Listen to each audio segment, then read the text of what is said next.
Good morning, students. Today I am going to continue my lecture for plus 2 arts political science, and the name of the chapter is India's external relations or India's foreign policy. Now let us start with the topic Kargil confrontation. In the early part of 1999, several points जो India की side के थे LOC में, in the Mushkoh, Dras, Kaksar, Batalik, ये जो थे इनको Mujahideen terrorist ने अपने कब्जे में कर लिया. Suspecting involvement of the Pakistani army, Indian forces ने इस ऑक्यूपेशन की तरफ रिएक्ट करना शुरू कर दिया. This led to a confrontation between the two countries, India and Pakistan. This is known as Kargil conflict. This conflict went on during May and June 1999. By 26 July 1999, India had recovered control of many of lost points. The Kargil conflict drew attention worldwide for the reason that only 1 year prior to that, both India and Pakistan had attained nuclear capability. 2 साल पहले ही इन दोनों ने मिलकर nuclear capability पर test किए थे. However, this conflict remained confined only to the Kargil. In Pakistan, this conflict has been the source of major controversy. It was alleged later that the Prime Minister of Pakistan was kept in dark by the army chief, Pervez Musharraf. Soon after the conflict, the government of Pakistan was taken over by the Pakistan Army led by the Army Chief General Pervez Musharraf. क्योंकि उस time Pakistan के जितने भी leader थे उन सबको इस attack के बारे में पता ही नहीं था. उन सबको डाक में रखा गया. दोनों तरफ से बहुत ज़्यादा लॉस हुआ. इंडिया एंड पाकिस्तान की जो ये लड़ाई है सिर्फ कारगिल तक कन्फर्म होकर रह गई. फर्दर आफ्टर 1971 वार के बाद असेंबली इलेक्शंस जो थे in most of states took place, bringing large majority for the Congress party to many states. क्योंकि इंडियन आर्मी ने जो अटैक करके अपने लॉस्ट पॉइंट्स को ले लिया था, ये सब कांग्रेस के कारण हुआ था. India with its limited resources, उसने इनिशिएटिव लिए डेवलपमेंट प्लानिंग में. जो कन्फ्लिक्ट से इसके नेबरिंग के साथ 5 ईयर प्लान्स में उसको ये देखा गया कि किस तरह से ये कन्फ्लिक्ट्स को दूर करके आपस में ट्रेड के लिए अच्छे फ्रेंडशिप रिलेशंस बनाए जाएं.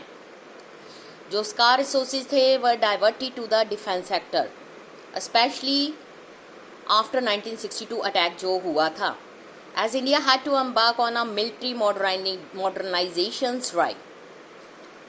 इसलिए the department of defence production जो था इस्टेब्लिश हुआ नवंबर 1962 में और department of defence supplies in November 1965 में. थर्ड प्लान बनाया गया 1961 से लेके 66 तक. बहुत ज़्यादा इफेक्ट हुआ और इसको फॉलो किया गया बाय 3 एनुअल प्लान्स.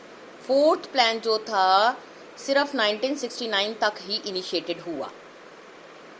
इंडिया ने डिफेंस एक्सपेंडिचर जो थे इसको इंक्रीज़ किए लड़ाइयों के बाद, क्योंकि इंडिया को पता चल गया कि जो उसकी नेबरिंग कंट्री हैं कहीं ना कहीं से उसके ऊपर हमला कर सकती हैं. नेक्स्ट है हमारा India's nuclear policy. Another crucial development है जो इस पीरियड की, वो था फर्स्ट न्यूक्लियर एक्सप्लोजन्स जो इंडिया ने मई 1974 में किया. नेहरू जी ने always put his faith in science and technology, क्योंकि वो rapidly building a modern India. Significant component of his industrialisation plan was nuclear programme initiated in late 1940s under the guidance of Homi J. Bhabha, the biggest scientist of the country.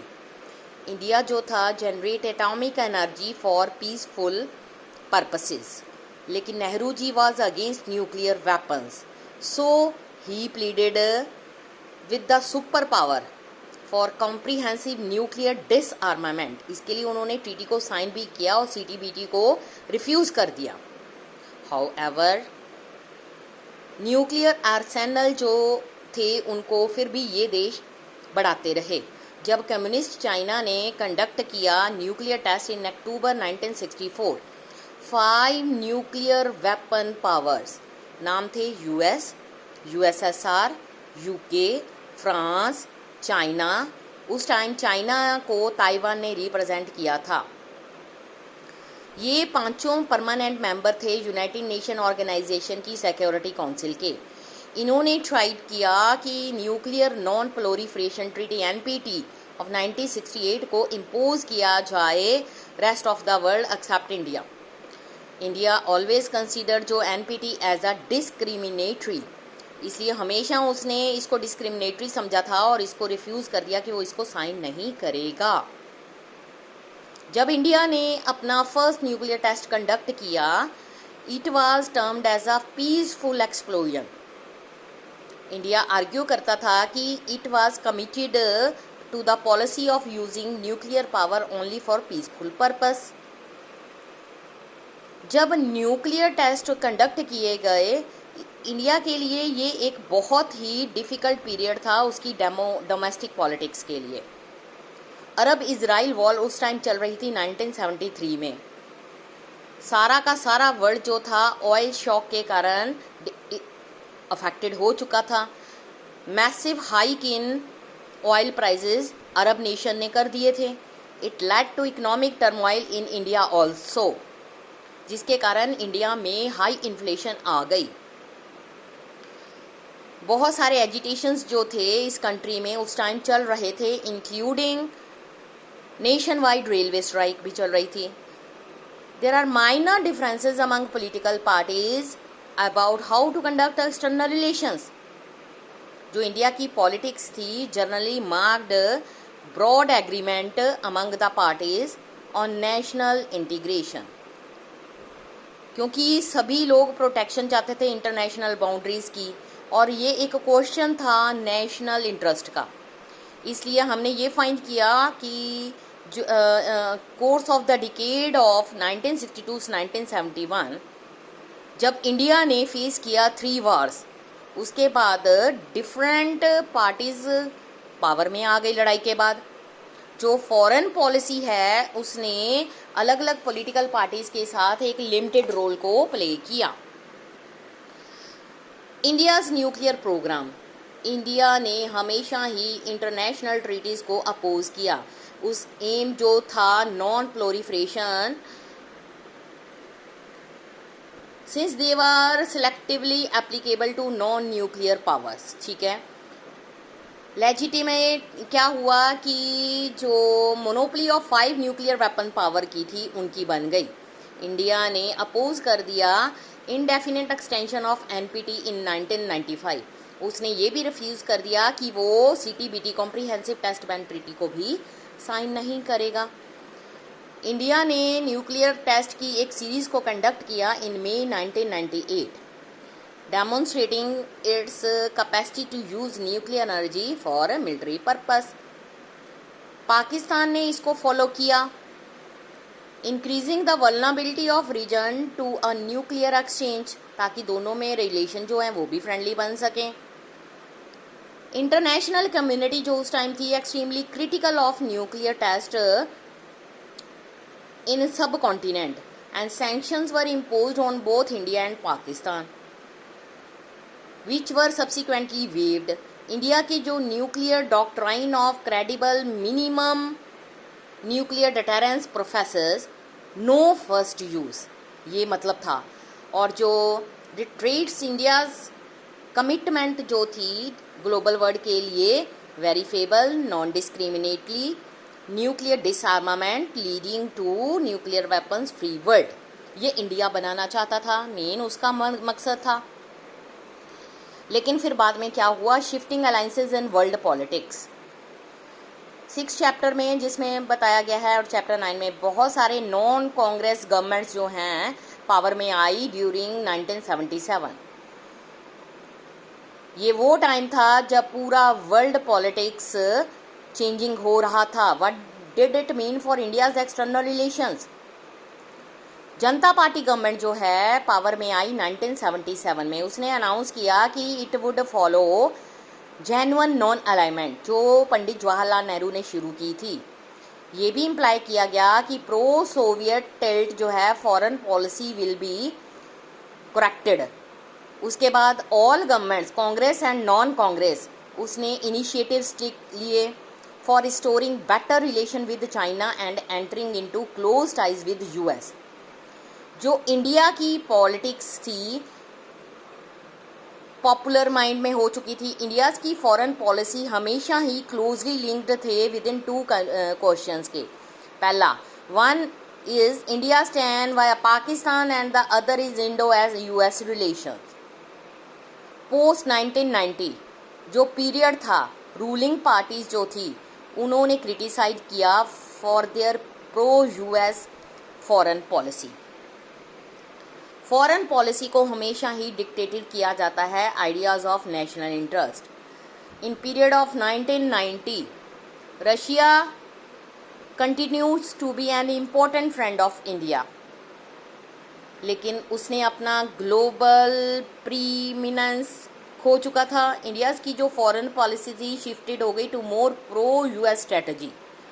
इसके अलावा contemporary international situation जो थी ज़्यादा influence किया उसने economic interest को rather than military interest.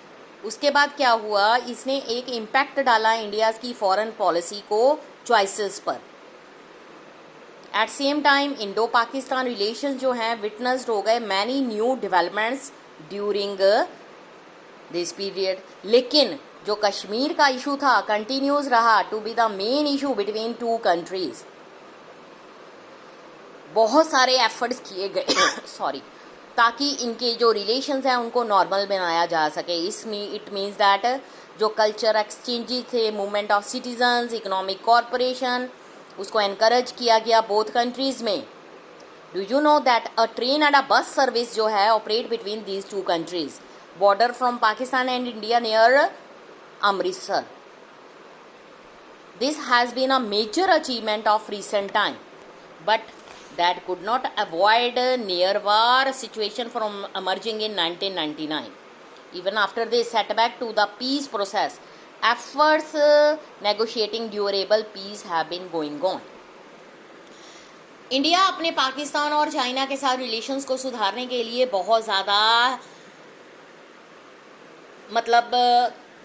Situations ऐसी create कर रहा है कि इनके जो फ्रेंडली रिलेशंस हैं वो बने रहें। बट फिर भी बॉर्डरिंग कंट्री होने के कारण अभी भी इंडिया को पाकिस्तान एंड चाइना से बहुत ज़्यादा खतरा है, डेंजर है। क्योंकि कभी कभी बीच में इंडिया और चाइना की जो फोर्सेस हैं वो इंडियन पोस्ट पर अटैक कर रही हैं। इसने रशिया के साथ अपने फ्रेंडली रिलेशन बनाए। अभी रिसेंट हमने राफेल जो हैं जेट फाइटर प्लेन्स मंगवाए हैं रशिया से, और रशिया ने हमारी हेल्प भी की है, और ये हमने अंबाला में सेफली लैंड भी करवा लिए हैं, ताकि अगर कभी भी हमें चाइना या पाकिस्तान के साथ लड़ाई की ज़रूरत पड़े तो हम इनका यूज़ कर सकें। वैसे हमने यूनाइटेड नेशंस ऑर्गेनाइजेशन को भी ज्वाइन किया हुआ है, क्योंकि हमारा मेन मकसद पीस एंड कोऑपरेशन बनाना है। अब ये चीज़ें हमारी कंट्री में चल रही हैं, और आने वाले टाइम में होप की जाती है कि हमारे फ्रेंड रिलेशन अच्छे बन सके। Thank you students.